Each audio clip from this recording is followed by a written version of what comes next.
I am quite aware that sometimes, because of my insecurities rather than the virtue of bravery, I hide these little videos from the eyes of the masses. I publish them with an unapparent title and an image which expresses something of stillness and beauty.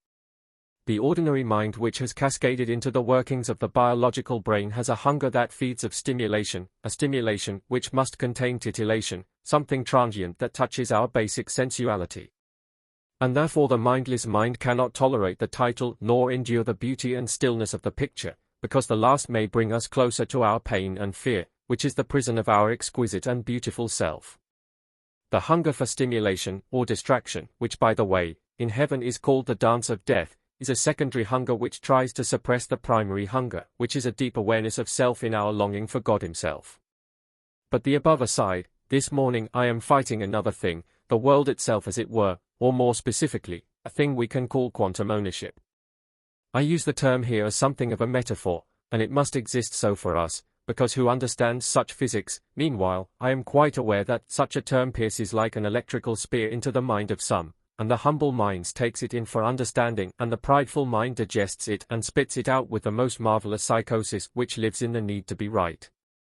Our terrible need to be right, or to be assured in ourselves that we are right, comes right up like a tendril from the abyss of pain inside us where, as by some illogical computation where the mind takes being correct or right as the possibility of validness or value of self, which leads to life, or else, takes our being wrong in things as the possibility of unworthiness, or low value which it computes to the dissipation or death of self.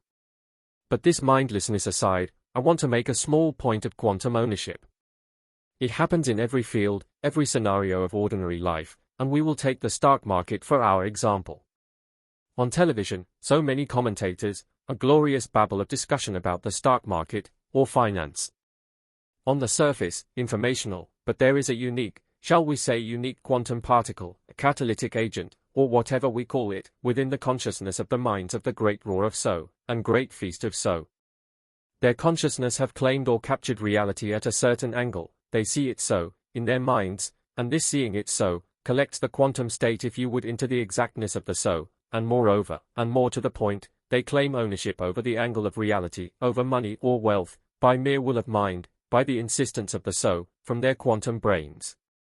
If we, on our end, agree with our brain to the So of the others, we must dance to their tune, especially, if we in our brain concede ownership of the angle of wealth to them, because they seem so confident.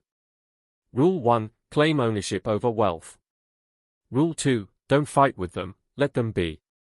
Because if you fight with someone, you give them access to your quantum field, as it were, dramatically speaking, you now must trade on the same plane of existence, and they may be stronger than you.